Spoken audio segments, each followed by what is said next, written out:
I'm always being told that I should smile more. That I have a nice smile. I do smile. Smile when I have something to smile at. Smile at the sun when it warms my face.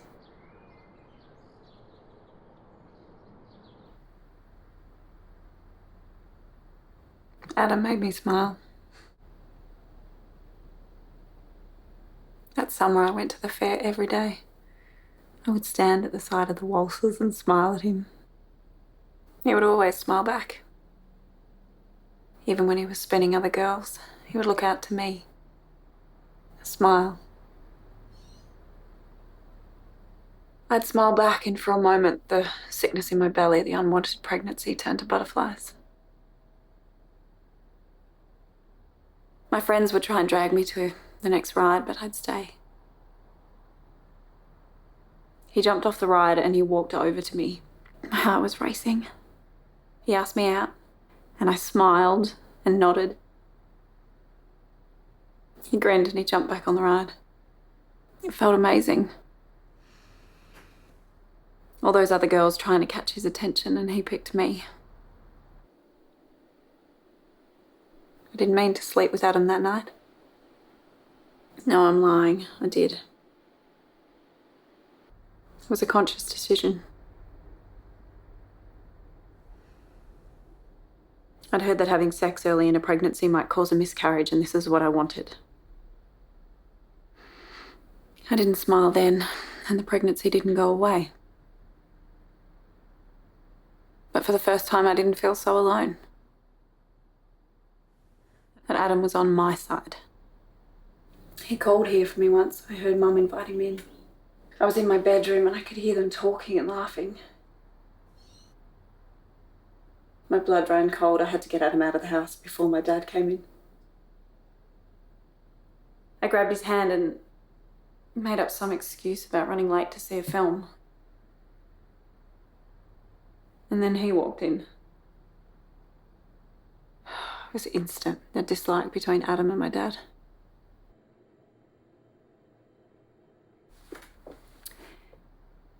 We didn't go to see a film. We went to Betsy's cafe down by the beach.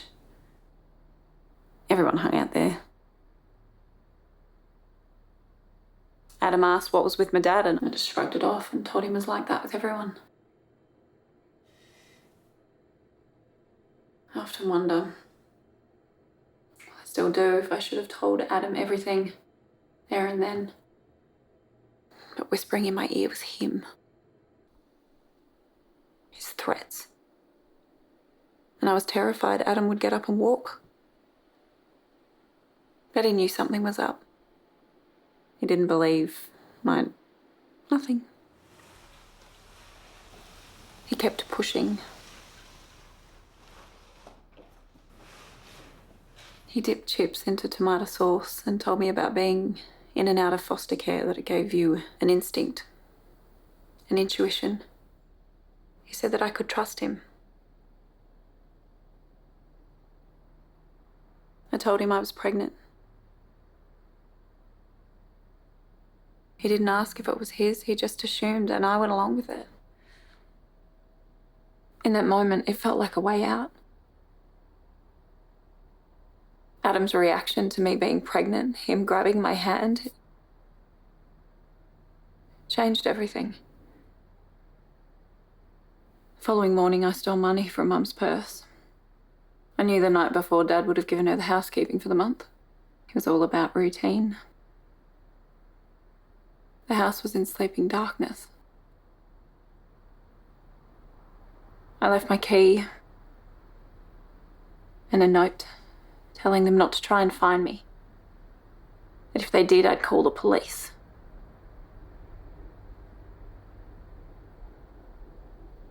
I walked to the end of my street and I waited. I remember being sick and trying to wipe some of it off my shoes. I never got morning sickness. It was all day. Each time. Adam pulled up in a car. I'd never seen this car before. I didn't even know he could drive. Adam threw my bag on the back seat. He asked if I was okay.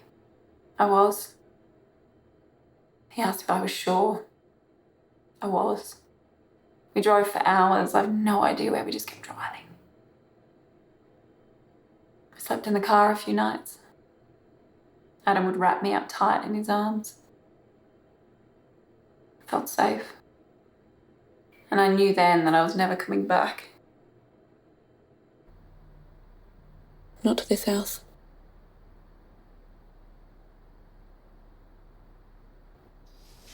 We rented a bedsit in this big place. Everyone there, like us, had a story. No one asked questions. Adam got a job at some factory. They made biscuits.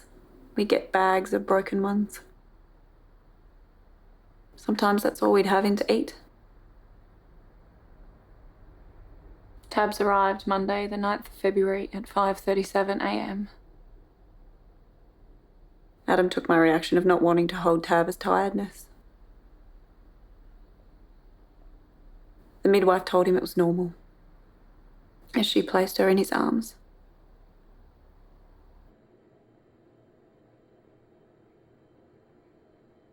Tears streamed down his face as he looked down at her and smiled.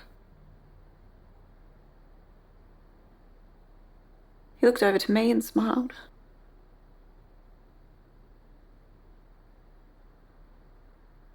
But I didn't smile back, and Adam didn't notice. He brought Tab home. She was so tiny. Adam made us both a cup of tea and he asked if I wanted a biscuit. I told him Tabs wasn't his. I remember looking at the cup of tea resting on his knee. He stared back at me and asked me to repeat what I just said.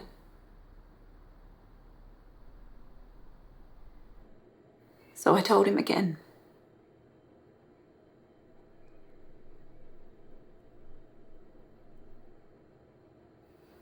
I told his cup of tea. I told him I was already pregnant when we met. He asked who the father was.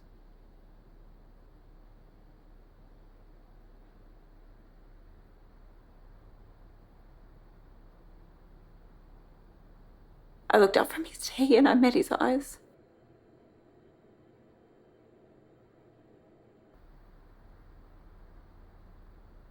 My dad.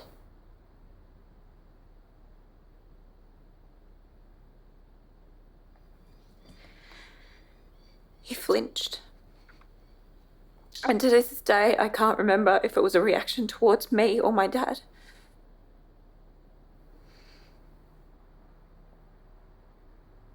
Tab started to cry and I couldn't move. I couldn't get out of the chair. I looked towards the door. I thought about walking. There and then.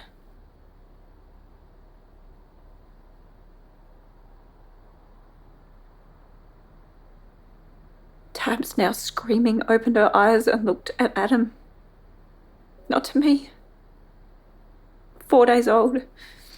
And she knew.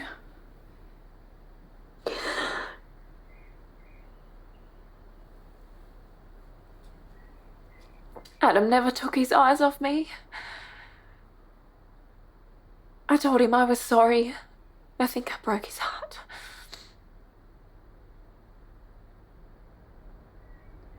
He should have walked then. He was 19. He had no reason to stay. He never really loved me. He cared for me. We had something. But mostly it was him wanting to rescue me so he didn't have to deal with his own shit. But I didn't want him to go. I wanted him to stay. So I could go. He got up off the chair and he just stood there staring down at me. Tears, anger. He went over and picked up Tabs and I watched them circle the room, both crying. And then he stopped and started singing to her. And she listened.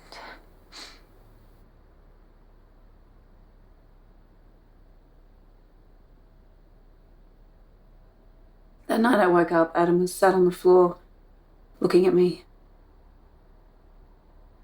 He said I had to tell him everything if he was going to stay. So I did. Tried.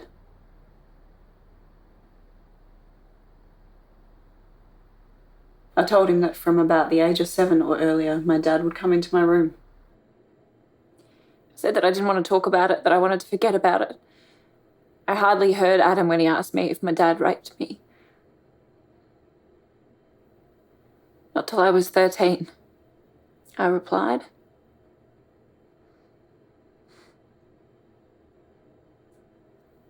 It's so ridiculous now when I hear it back, not till I was 13. Like I was justifying all the previous years, having to put my hand down his trousers while I was in the bath with the door locked. Adam asked if I tricked him. Confused, I said, "Who? My dad?"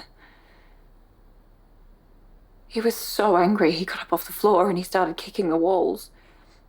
"Me," he shouted, "me." He shouted louder, "Did you trick me?" I said no, and I meant it.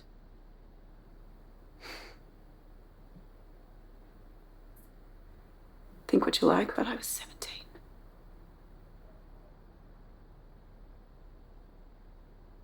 I left the day after Tab's 4th birthday. It wasn't planned. I just made her some toast and she smiled at me. It was as simple and as profound as that. It was his smile. And then Adam walked in all chatty, out of breath as he'd ran to the shop for some milk. He was rabbiting on about bursting for a pee as he raced across the room, shouting about some gossip he'd heard at the shop. The toilet flushed. I picked up my coat and my handbag and I walked out. I remember half tumbling down the stairs as if I was in a dream. I couldn't see where I was going. It was so fast. I burst out onto the street and I started running.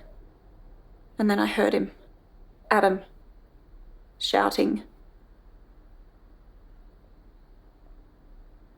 Glanced back and he was shouting from the kitchen window. Shouting for me to stop. But I didn't. I kept on running.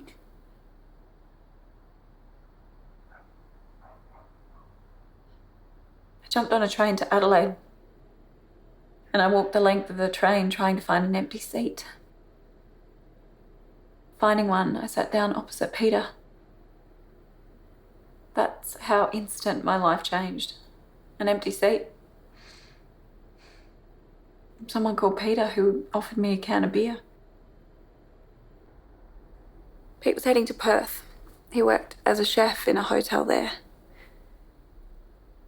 I said I was travelling to Adelaide to look for work. He offered me a job. We got off in Adelaide. He asked which bag was mine. I pointed to one, he grabbed it, and we travelled to Perth. And I stayed there. I created a whole new life for myself. I could breathe so deep I thought my lungs would burst. And they found me. They walked into the hotel. Mum just stood there crying. Dad dropped their bags and grabbed my arm. He was right up in my face. His breath, it was still the same. I couldn't move, I was terrified. Still. His hand pressed over my mouth, enforcing me onto my stomach. And panting in my ear as he pulls down my pyjama pants. his breath suffocating my lungs as he grunts that he loves me. That I'm his special princess. I kept repeating that they'd been so worried, waiting for me to come home. I looked at Mum, dead on, and I said, "Why would I come home, Mum?"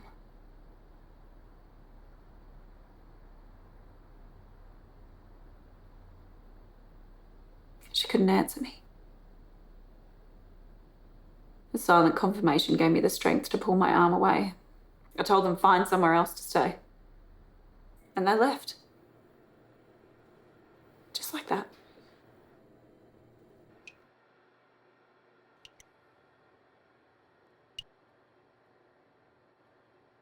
But I called after them. I shouted across the hotel foyer. "She's 10 now." They stopped in their tracks. Dad turned back and looked at me. Mum didn't. She couldn't. And about 12 months later, Mum wrote to me to tell me that Dad had died.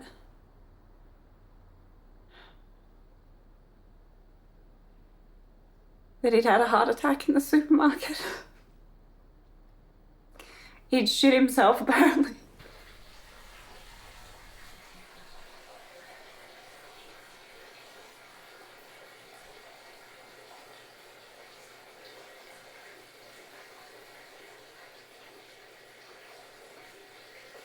Six months ago, she wrote saying that she was dying of cancer and that I should come home. I didn't. She's gone now. A few weeks back. But I'm not staying here. Probably sell it.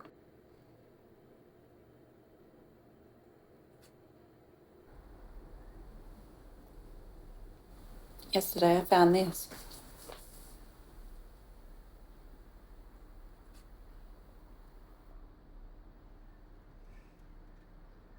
It's a letter from Tabs.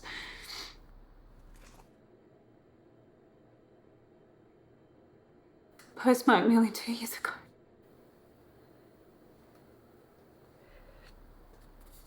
Should be 15 now. 15.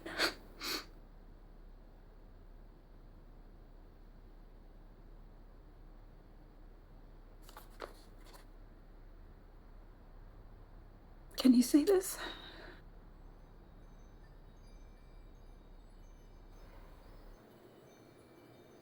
It's a smiling face.